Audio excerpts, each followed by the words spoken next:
अस्सलाम वालेकुम जी बच्चों, कैसे हैं? उम्मीद है सब खैरियत से होंगे। तो आज का हमारा जो नेक्स्ट टॉपिक है वो है law of segregation. Chapter number 15 है, 10th क्लास इनहेरिटेंस वाला, विरासत वाला चैप्टर है। बहुत ही अहम तरीन क्वेश्चन है ये, जो समझने वाला भी है। इसमें बहुत सी चीज़ें हैं जो आप लोग समझेंगे तो आप लोगों को पता लग जाएगा कि जो मेंडल था उसने जो फैक्टर थे जो बताए थे कि कौन से फैक्टर हैं जो किसी खसूसियात को कंट्रोल करते हैं, तो वो हम वन बाय वन सबको डिस्कस करेंगे। तो बच्चे, सबसे पहले है लॉ ऑफ सेग्रीगेशन कि सेग्रीगेशन है क्या। तो ये एक साइंसदान था ग्रीटल मेंडल।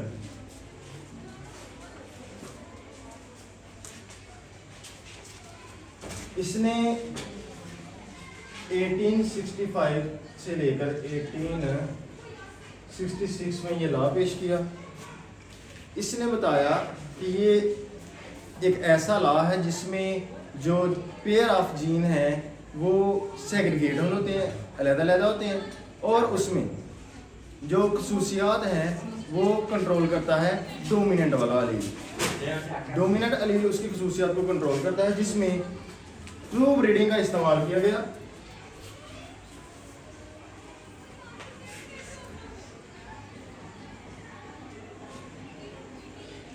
ट्रू ब्रीडिंग का मतलब था कि होमोजाइगस कंडीशन। अब होमोजाइगस कंडीशन कौन सी होती है?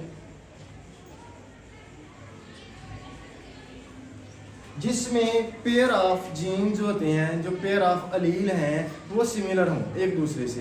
फॉर एग्जांपल हम ले लेते हैं कि ये हमारे पास एक पेयर है और दूसरा हमारे पास एक ये पेयर है।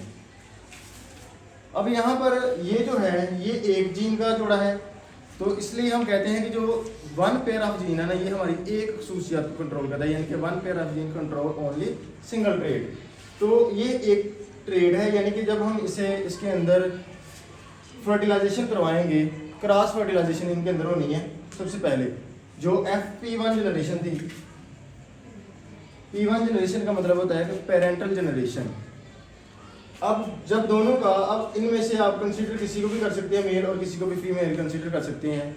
अब ये जो दोनों क्या हैं, जोड़े हैं, और दोनों क्या हैं, सिमिलर हैं। ये भी पेयर है और दोनों एक जैसे हैं, और ये भी एक जैसे हैं। अब सेग्रीगेशन का मतलब होता है कि इनकी गमीट्स को अलग-अलग करना,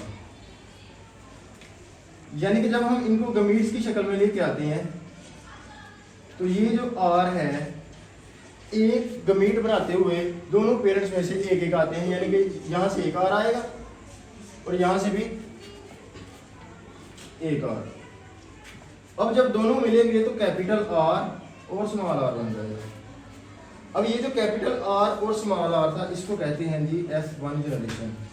F1 जनरेशन किसे कहते हैं? First filial generation.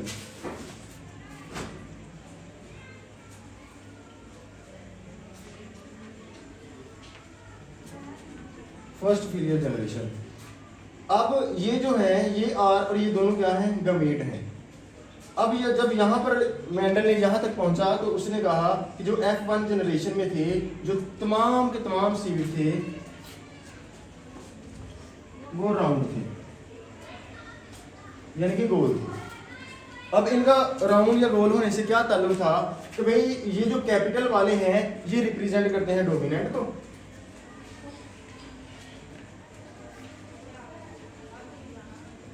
और जो स्मॉल वाले हैं ये रिप्रेजेंट करते हैं रिसेसिव को।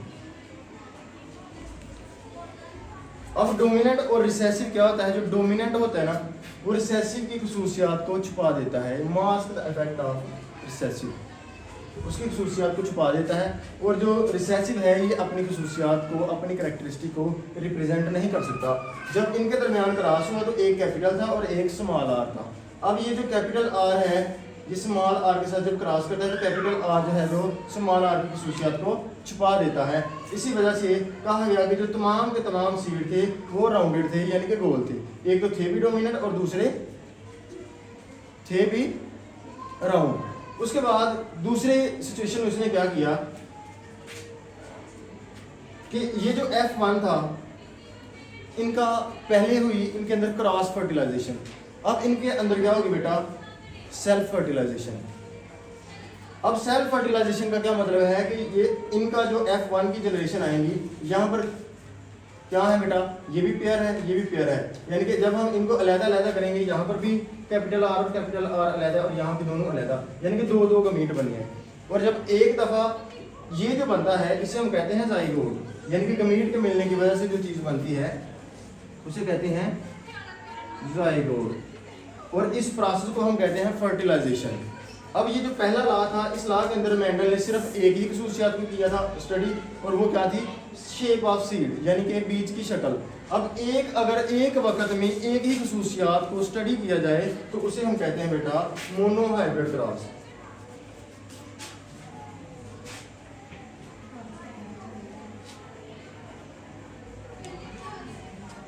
Mono mean single, hybrid cross का मतलब होता है कि एक सिंगल जनरेशन होती है जिसमें से क्या किया जाता है, उनके गमीट्स को पहले सेग्रीगेट किया जाता है और बाद में मिला दिया जाता है।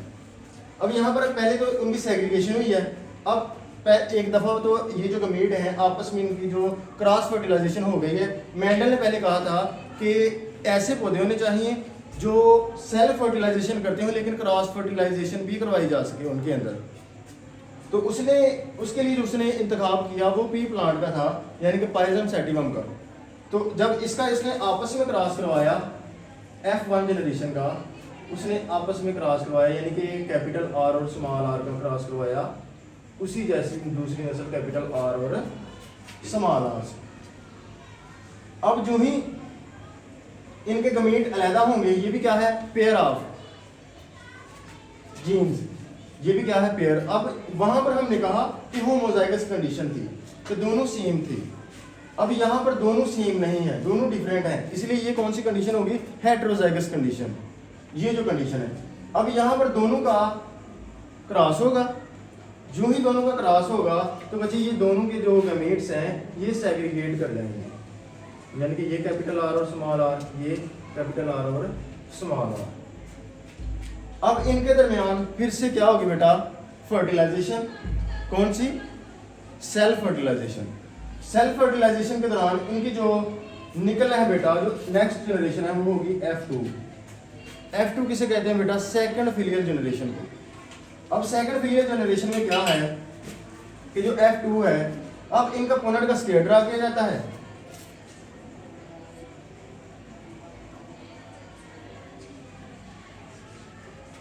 अब एक कैपिटल आर ये है और एक ये, इसका पोनेट का स्केयर ड्रा किया जाता है बच्चे।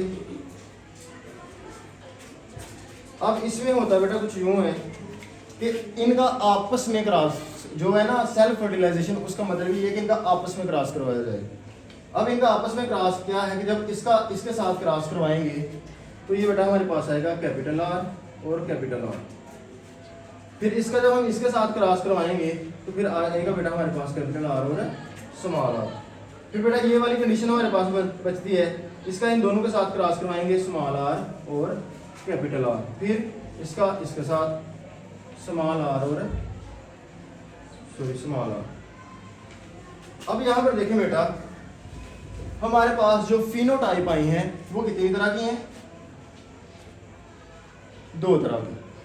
जो जीनोटाइप हैं वो 4 तरह की हैं और जो फिनोटाइप हैं वो 2 तरह की हैं। जो जीनोटाइप हैं वो बेटा जीन्स की रिप्रेजेंटेशन हो रही होती है और जो फिनोटाइप हैं ये फिजिकल अपीयरेंस होती है। अब यहाँ पर देखिए बेटा, एक जीनोटाइप ये है, एक ये है और एक ये और एक ये। अब यहाँ पर देखें, यहाँ दोनों डोमिनेंट हैं, इसका मतलब है कोई किसी की खसूसियत को छुपा नहीं रहा। इसका मतलब है ये दोनों के दोनों क्या है, डोमिनेंट है और है भी राउंडेड है।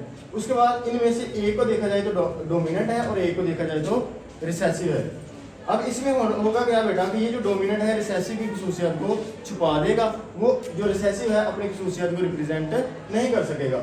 उसके बाद यहाँ पे देखिए बेटा, पहले क्या है, रिसेसिव है, उसके बाद दूसरे नंबर पे क्या है बेटा, हमारे पास डोमिनेंट है।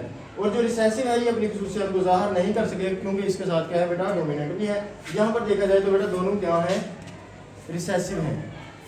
अब ये जो इनके दरमियान रेशो आएगी वो मेंडल ने, क्योंकि 3 डोमिनेंट हमारे पास आ रहे हैं तो मैंने ने कहा कि ये जो हमारे पास रेशो है 3 रेशो, एक क्या आ रहा है बेटा, रिसेसिव, यानी कि 3:1।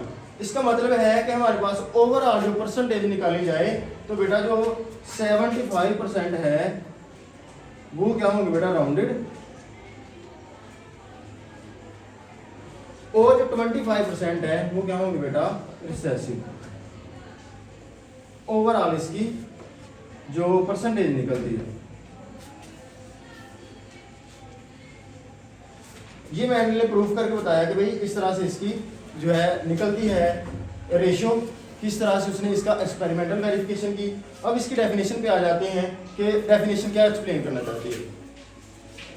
कहता है व्हेन द गमीट, जब जो गमीट हैं ऑफ मेल एंड फीमेल, जब मेल और फीमेल गमीट जब आपस में पेरेंट्स यूनाइट, जब पेरेंट्स गमीट्स हैं जब आपस में मिलते हैं, the resulting offspring again get the gene in pair. कहता है कि बेटा पहले जब हमने देखा कि ये जीन थे पेयर था, जहां से ये गमीट अलग हुए, अब जब ये फिर से मिलेंगे तो फिर क्या करते हैं, एक जोड़ा बना देते हैं। These conclusion were called the law of segregation। ये जो कंक्लूजन था उसे क्या कहा जाता है बेटा, लॉ ऑफ सेग्रीगेशन। अब इसमें इसने मेंडल ने जो बीज का इस्तेमाल किया था सीड का, वो कितने जो सीड थे ना, यानी कि 7324 बीज इसने इस्तेमाल किए।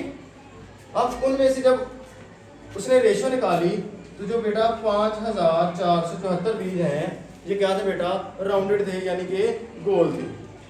ये एग्जैक्ट नहीं है, 2-4 आगे पीछे हो सकते हैं, कम या ज्यादा, यानी कि रेशियो ओवरऑल यही निकलेगी। रेशियो में चेंज नहीं, 2-4 बीच में कम या ज्यादा हो सकते हैं। उसके बाद जो रिंकल थे बेटा, जो रिसेसिव थे, वो कितने थे बेटा, 1850, यानी कि इनकी ओवरऑल रेशियो देखी जाए तो वो रेशियो यही बनती है।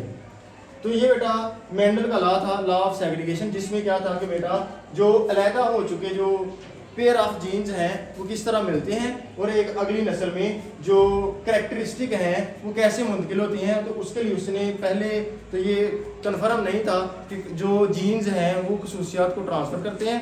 उसने कहा था कुछ स्पेसिफिक फैक्टर होते हैं, जीन्स का नाम नहीं उसने लिया, उसने कहा कुछ स्पेसिफिक फैक्टर हैं जो खसूसियात को कंट्रोल करते हैं one generation to next generation. और एक जो पेयर है, one pair of gene can control one trait, जो हमारी ट्रेट होती हैं, जो खसूसियात होती हैं, उसको सिर्फ एक जोड़ा कंट्रोल करता है। ये एक्सप्लेन किया गया था लॉ ऑफ सेग्रीगेशन में। आई होप सो कि आप लोगों को ये लेक्चर समझ आ गया होगा। Thank you so much.